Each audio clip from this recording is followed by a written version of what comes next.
Hello student, welcome है आप सभी का आपकी अपनी अकाउंटिंग की क्लास में।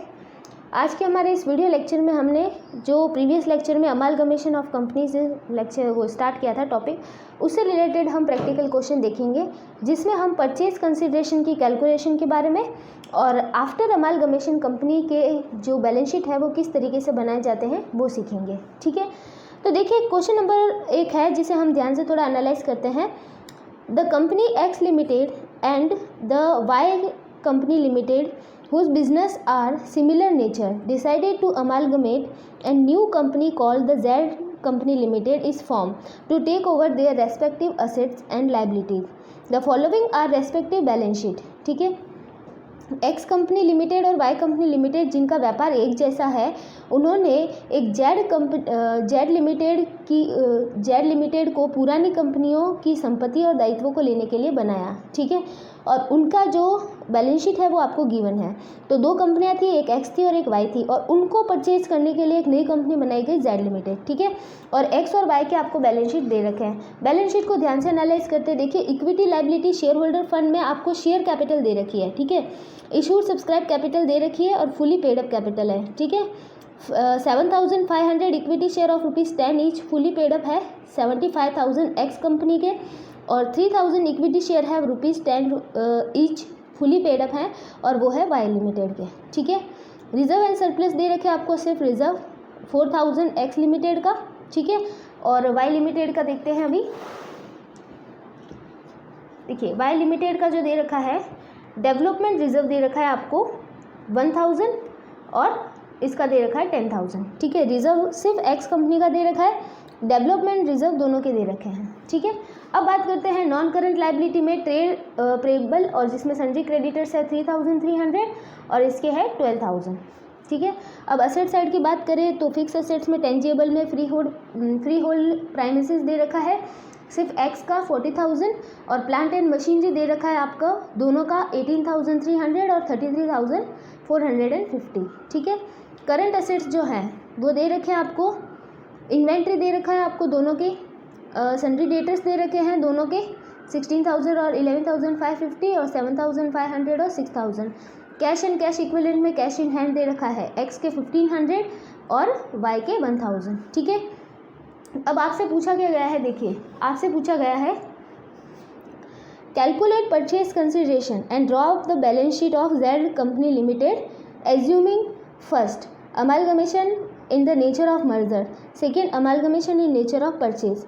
क्रय प्रतिफल की गणना कीजिए तथा जेड कंपनी लिमिटेड का चिट्ठा तैयार कीजिए, यह मानते हुए कि एकीकरण विलय की प्रकृति का है और दूसरा मानना है आपको कि एकीकरण क्रय की प्रकृति का है। ठीक है, दोनों ही कंडीशन में आपको क्या करना है, परचेज कंसिडरेशन कैलकुलेट करना है और दोनों की क्या बनानी है, बैलेंस शीट बनानी है। ठीक है, तो देखिए इसका सॉल्यूशन कैसे होगा अभी हम देखते हैं।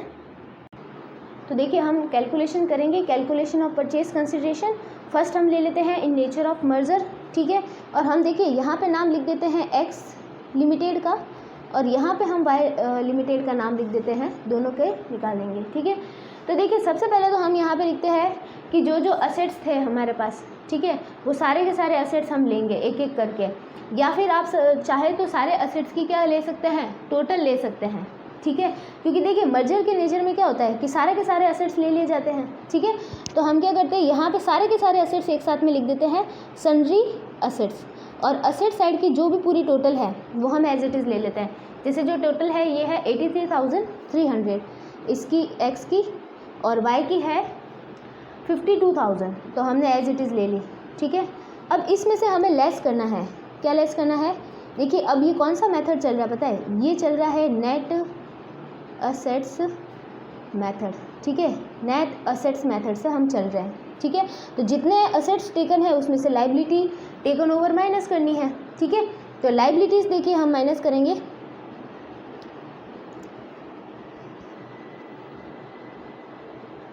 Liabilities taken. ठीक है, जो लाइबिलिटीज़ ली हैं, अब देखिए लाइबिलिटीज़ जो एक्स की टोटल लाइबिलिटी थी वो है 3,300 और जो वाई की है वो है 12,000। ठीक है, अब देखिए ये मर्जर के नेचर का अमालगमेशन है, तो इस कंडीशन में क्या है कि इस कंडीशन में लाइबिलिटी के साथ में रिजर्व भी लिए जाते हैं। ठीक है, तो हम यहाँ पे रिजर्व्स भी लिख देते हैं।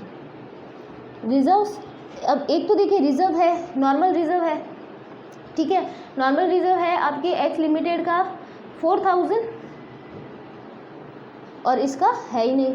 और फिर है आपकी एक डेवलपमेंट रिजर्व, तो डेवलपमेंट रिजर्व एक्स लिमिटेड का है आपके 1000 और इसका कितना है 10000, वो हमने ले लिया, ठीक है। तो ये वो माइनस कर देंगे, ठीक है। तो देखिए हम माइनस करेंगे इस सन्ड्री एसेट्स में से लाइबिलिटी और रिजर्व को माइनस करेंगे तो हमारे पास कितना आ जाएगा, इसका आ जाएगा 75,000, ठीक है, और इसका आ जाएगा हमारे पास 30,000। तो ये दोनों ही हमारे पास क्या आ गए, परचेज कंसिडरेशन, ठीक है, परचेज कंसिडरेशन। और ये परचेज कंसिडरेशन आपके कौन से नेचर में है, मर्जर के नेचर में है, ठीक है। इन नेचर ऑफ मर्जर जो अमालगमेशन होता है उसमें आपके परचेज कंसिडरेशन हमने कैलकुलेट किए हैं। अब हम कैलकुलेट करेंगे इन नेचर ऑफ परचेज, ठीक है। जब परचेज के नेचर का हो तो परचेज कंसिडरेशन कैसे कैलकुलेट करेंगे, ठीक है। तो अभी यहाँ पे मैं लिखती हूँ इन नेचर ऑफ परचेज, ठीक है। परचेज के नेचर का है, इसमें भी नेट एसेट्स मेथड ही यूज़ करेंगे, मतलब assets taken over minus liability taken over, ठीक है, नेट एसेट्स मेथड ही चलेगा। लेकिन अब हमें ध्यान ये रखना है कि क्योंकि ये परचेज के नेचर का है तो हमें assets taken over minus only liability करना है, रिजर्व नहीं लेने हैं, क्योंकि जो कंपनी होगी वो रिजर्व लेगी और सिर्फ कौन से रिजर्व लेगी, स्टैचुरी रिजर्व लेगी और वो सेपरेटली लेगी, ठीक है। इस एंट्री में या इस परचेज कंसिडरेशन में उसे हमें नहीं लिखना है। तो देखिए हम वापस नाम लिख देते हैं, एक जगह लिख देते हैं एक्स लिमिटेड और दूसरी जगह पे हम लिख देते हैं वाई लिमिटेड, ठीक है, दोनों लिख दिया हमने। अब वापस अपने सन्ड्री एसेट्स लिख देते हैं, एसेट्स की पूरी टोटल। तो इसके देखिए एक्स लिमिटेड के 83,300 और इसके थे 52,000। अब हमें ध्यान रखना है कि सिर्फ लाइबिलिटीज़ माइनस करनी है, ठीक है। तो लेस लाइबिलिटीज़ टेकन, ठीक है, जो लाइबिलिटीज़ ली हैं। अब देखिए कितनी ली है, 3,300 तो एक्स की थी और 12,000 किसकी थी, वाई की थी। तो जो परचेज कंसिडरेशन होगा वो एक्स का कितना होगा, एक्स का देखिए 80,000 होगा और वाई का कितना होगा, वाई का 40,000 होगा, ठीक है। तो ये हमारे परचेज कंसिडरेशन हो जाएंगे इन नेचर ऑफ परचेज। तो यहाँ पे मैं लिखती हूँ परचेज कंसिडरेशन, ठीक है। ये दोनों ही चीज़ें हमें कैलकुलेट करने के लिए बोली थी, in nature of merger and in nature of purchase, ठीक है। ये तो हमने कैलकुलेट किया है, सिर्फ क्या किया है, परचेज कंसिडरेशन कैलकुलेट किया है, लेकिन साथ में इन्होंने हमें जेड लिमिटेड की बैलेंस शीट भी पूछा है आफ्टर अमालगमेशन, तो वो अभी हम कर रहे हैं, ठीक है। तो अभी हम बनाएंगे बैलेंस शीट। तो देखिए पहले हम in nature of merger balance sheet बनाएंगे, ठीक है। जब मर्जर के नेचर का आपके अमालगमेशन होगा तो बैलेंस शीट कैसे बनेगी, जेड लिमिटेड की। जेड लिमिटेड एक नई कंपनी है जो कि एक्स और वाई से बनी है, ठीक है। तो सबसे पहले हम यहाँ पे हेड लेंगे इक्विटी एंड लाइबिलिटीज़। तो equity and liabilities, equity and liabilities में आप लिखोगे share holder fund, first head.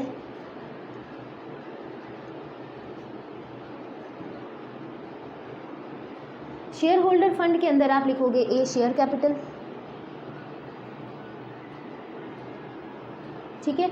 अब देखिए शेयर कैपिटल के अंदर आप जब शेयर कैपिटल लिखेंगे तो उसमें आपको एक्स और वाई के शेयर कैपिटल को ऐड करके लिखना है, ठीक है, क्योंकि दोनों की शेयर कैपिटल ली है इन्होंने, दोनों के जो शेयर होल्डर हैं उनको पेमेंट किया जाएगा, तो दोनों के शेयर होल्डर लेने हैं आपको, ठीक है, दोनों की टोटल लेनी है आपको। तो जो एक्स की थी वो है 7,500 और वाई की जो थे वो 3,000 है, ठीक है। तो दोनों को हम जोड़ेंगे तो कितना हो जाएगा, ये हमारे 10,500। तो मैं यहाँ पे लिख देती हूँ 10,500 equity share at the ₹10 each, ठीक है, 10 रुपीज़ ईच का है। तो देखिए ये हो जाएगा 1,05,000, ठीक है। अब बात करते हैं आगे, बी लिखते हैं हम रिजर्व एंड सरप्लस।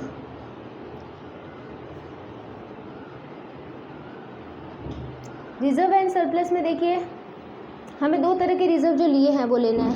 एक तो है नॉर्मली रिजर्व, रिजर्व से एक का ही था एक्स लिमिटेड का, वो कितना था 4,000, ठीक है। और इसके बाद में हम लेंगे डेवलपमेंट रिजर्व।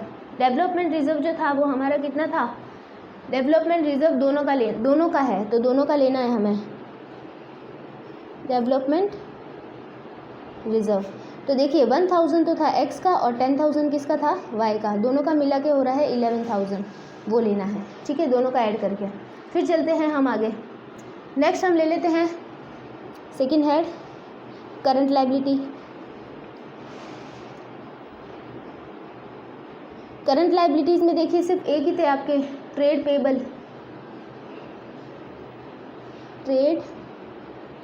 पेबल, जिसमें आप लोगे सन्ड्री क्रेडिटर्स। ठीक है, अब सन्ड्री क्रेडिटर्स दोनों के ऐड करके लिखने हैं आपको। ठीक है, एक्स के और वाई के 3,300 और 12,000 को जोड़ेंगे तो ये आ जाएगा 15,300। दोनों को ऐड करके लिखेंगे 15,300। ठीक है, यहाँ पे हम टोटल करेंगे इसके अलावा और कोई टर्म है नहीं, तो टोटल हम यहाँ पे ले लेंगे। टोटल देखो कितनी आएगी हमारे पास, 1,35,300। ठीक है, अब हम बात करते हैं एसेट साइड की। तो अभी हम लिखते हैं एसेट साइड सेकेंड।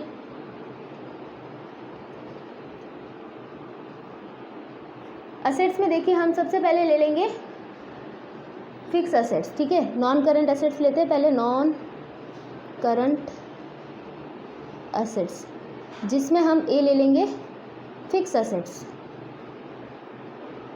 ठीक है, अब फिक्स असेट्स में देखिए दो तरह के हैं आपके पास फिक्स असेट्स में। एक तो फ्री होल्ड प्राइमिसेस है। ठीक है, तो फ्री होल्ड प्राइमिसेस ले लेते हैं हम।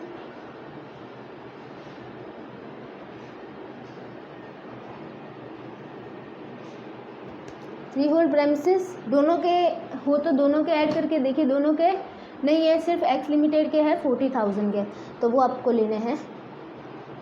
फिर बात करते हैं second plant and machinery. Plant and machinery दोनों के हैं तो दोनों के ऐड करने हैं आपको। ठीक है, 18,300 और 33,450 दोनों को ऐड करोगे तो आपके पास आ जाएंगे दोनों के टोटल 51,750। ठीक है, फिर चलते हैं हम आगे।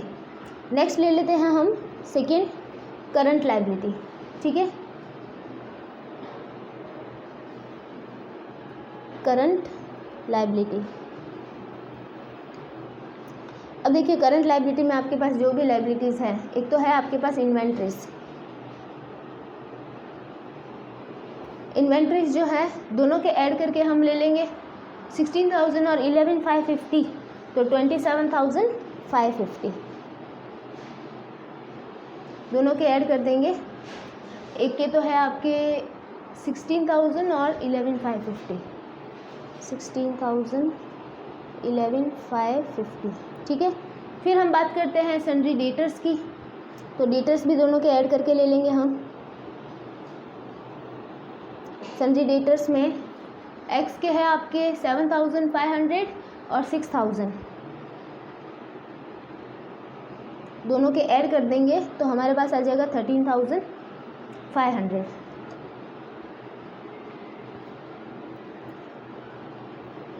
फिर हम आगे लिखते हैं कैश एंड कैश इक्विवेलेंट। तो कैश इन हैंड ले लेते हैं, cash and cash equivalent, cash in hand. ठीक है, दोनों कंपनीज़ के कैश को आपको ऐड करना है 1,500 और 1,000, 1,500 एक्स का और 1,000 वाई का, टोटल कितना हो जाएगा 2,500। ठीक है, अब आप लगा लोगे इस साइड की टोटल जब आप इस साइड की लगाओगे तो ये जस्ट इक्वल आपके आने चाहिए 1,35,300 और ये आ रही है आपके इक्वल। ठीक है, लायबिलिटी साइड के इक्वल। तो ये मर्जर की नेचर की आपके बैलेंस शीट थी।